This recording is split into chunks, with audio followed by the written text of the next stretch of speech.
अगर मैथ का पूरा सिलेबस करने के बाद भी आपके नंबर सिर्फ 70 पे आके अटक गए हैं तो ये वीडियो आपके लिए है।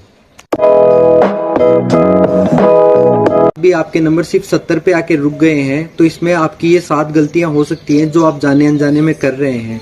इनमें सबसे पहली गलती है कि आप किसी टॉपिक का सिलेबस YouTube वीडियोस देखने से खत्म नहीं हो जाता।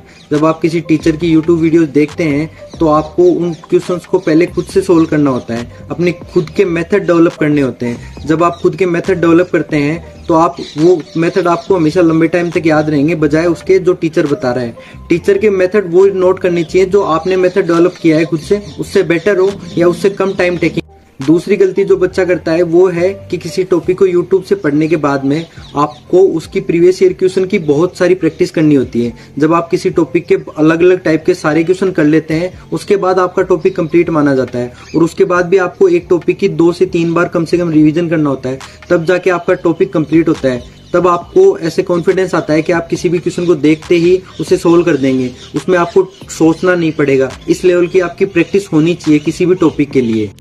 तीसरी गलती जो बच्चा करता है वो ये है कि किसी टॉपिक को YouTube वीडियो से पढ़ने के बाद, प्रीवियस ईयर क्वेश्चन की प्रैक्टिस करने के बाद आपको उसके टॉपिक वाइज मॉक लगाने होते हैं, या फिर आपको किसी भी टॉपिक में स्टॉप वॉच लगा के 1 घंटे में 60 क्वेश्चन करने की प्रैक्टिस होनी चाहिए, जिससे आपकी स्पीड बनती है। आपको क्वेश्चन अगर कहीं पे स्किप भी करना है तो वो आप उसी के साथ प्रैक्टिस करते रहते हैं, जिससे आपके दिमाग में जो प्रेशर हैंडल करने की सिचुएशन बनती है वो भी आप सीखते हैं, जिससे आपको एग्जाम में भी वो क्वेश्चन नया नहीं लगता है और आप एग्जाम में भी कम टाइम में उस क्वेश्चन को सोल्व कर पाते हैं। जब आप स्टॉप वॉच लगा के करते हैं क्वेश्चन, ये आपके लिए एग्जाम में बहुत बेनिफिशियल रहता है। तो आपको ये प्रैक्टिस टॉपिक के साथ साथ ही करनी होती है। आप ये नहीं है कि आप पहले प्रैक्टिस करेंगे उसके बाद मॉक में जाके आप करेंगे।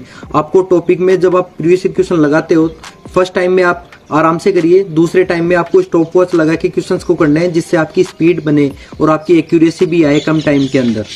चौथी गलती जो बच्चा करता है वो रिटर्न ऑन इन्वेस्टमेंट के फंडे को नहीं समझता है। जब आप किसी चीज पे कुछ इन्वेस्ट करते हो तो आपको उस पर रिटर्न जो मिलता है उस पर आपको ध्यान रखना होता है। तो आप एक बात का ध्यान रखिए, एडवांस मैथ अभी इतनी ज्यादा डिटेल में नहीं पूछी जा रही जितनी डिटेल में 2021 में पूछी जाती थी। पहले के मेंस में एडवांस मैथ से अच्छे क्वेश्चन आते थे और जिन बच्चों के वो अच्छे क्वेश्चन सही होते थे वही जाके फाइनल सिलेक्शन में अपनी रैंक बना पाते थे। बट अब ऐसा नहीं है, आपको एडवांस मैथ एक लेवल तक ही करनी है, उससे आपको अंदर नहीं जाना है। आप ऊपर ऊपर से करके जाएंगे तो भी आपका एडवांस मैथ कंप्लीट हो जाएगा। अभी आपको अर्थमेटिक पे ज्यादा ध्यान देना है, अर्थमेटिक के आपको सारे टॉपिक कवर करके जाने हैं। पांचवी गलती जो बच्चा करता है वो है छोटे टॉपिक्स की इंपॉर्टेंस नहीं समझता है। 2022 में जो मेंस हुआ है उसमें ये साफ पता लग गया है कि अर्थमेटिक के जो छोटे टॉपिक्स हैं उनसे भी एक एक सवाल पूछा जा रहा है, तो वो टॉपिक उतना ही वेटेज रखते हैं जितना कोई हार्ड टॉपिक है जिससे भी एक क्वेश्चन आ रहा है वो भी उतना ही वेटेज रखता है। तो आपको probability, statics, botany stream, ratio proportion, mixture allegation, ये छोटे टॉपिक्स आपको करके जाने हैं और इनके शॉर्ट ट्रिक, इनके मेथड आपको पता होने चाहिए। ये जाके आपके एग्जाम में बहुत काम आने वाले हैं। ये आपको नॉर्मल बच्चे से एक स्टेप आगे ले जाएंगे और आपके सिलेक्शन को अच्छी रैंक पे ले जाएंगे।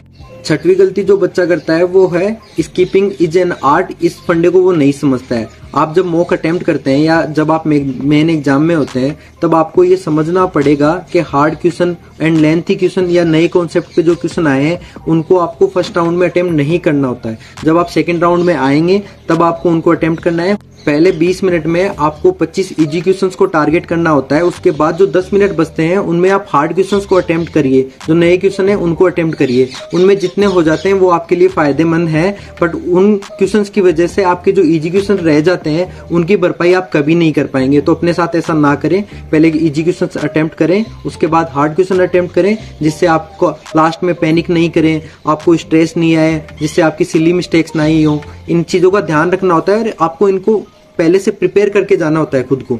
आप जब तक अपने आप को मेंटली प्रिपेयर नहीं करेंगे इन चीजों के लिए कि मैं एग्जाम में जाकर 5 क्वेश्चन पहले स्किप करूंगा, तो आप प्रिपेयर रहेंगे तो आप पे प्रेशर नहीं आता है ये कि आप 1 क्वेश्चन छोड़ दिया, 2 क्वेश्चन छोड़ दिया, तो बाकी बच्चे पैनिक कर जाते हैं। जब आप 5 क्वेश्चन छोड़ने का, स्किप करने का पहले से सोच के जाओगे ना फर्स्ट राउंड में, तो अब आप पे प्रेशर नहीं आता है। और जब प्रेशर नहीं आता है तो बच्चा पैनिक नहीं करता है, और पैनिक नहीं करोगे तो सिली मिस्टेक नहीं करोगे। ये एक दूसरे से कनेक्टेड है, तो आपको ये समझना पड़ेगा। और अगर आप ये समझ जाओगे तो आप अपने आप सिलेक्शन ले जाओगे। सातवीं गलती वो है जो बच्चा अनजाने में करता है। आप पेपर जब अटेम्प्ट करते हैं मॉक या मेन एग्जाम में, तो आप इजी क्वेश्चंस को बार बार चेक करते हैं कि अगर आपने 10 सेकंड में कोई इजी क्वेश्चन कर लिया है तो आप उसको रीचेक करते हो कि आपने वो सही किया है या नहीं किया है। आपको ये नहीं करना है। जब आप इजी क्वेश्चन 10 सेकंड या 15 सेकंड में कर लेते हैं तो आपको आगे बढ़ जाना है और हार्ड क्वेश्चन को ज़्यादा टाइम देना है। अगर आप ये नहीं करोगे तो आपको हार्ड क्वेश्चन को ज़्यादा टाइम नहीं मिलेगा, जिसकी वजह से आपका पूरा पेपर खराब हो जाएगा। तो आपको रीचेकिंग नहीं करनी है इजी क्वेश्चन की बार बार कि आपने कर लिया है वो सही है या नहीं है। आपने किया है तो वो सही होगा। अपने आप पे कॉन्फिडेंस रखिए। आप जब आप पेपर अटेम्प्ट कर रहे हैं तो अपने आप पे कॉन्फिडेंस रखिए, थोड़ा अपने आप को शांत रखिए, आप पेपर अच्छे से अटेम्प्ट कर पाएंगे। और इसी तरीके से मॉक कैसे देना है इस पे मैंने एक अलग से वीडियो बनाया है, आप मेरे चैनल पे जाके वो भी देख सकते हैं। जीके का भी बनाया है, अगर आपको जीके में प्रॉब्लम है, आपको जल्दी जल्दी सारा टॉपिक खत्म करने हैं तो वो भी देख सकते हैं। मेरा वीडियो अच्छा लगा हो तो आप इसे लाइक शेयर और सब्सक्राइब कीजिए। धन्यवाद।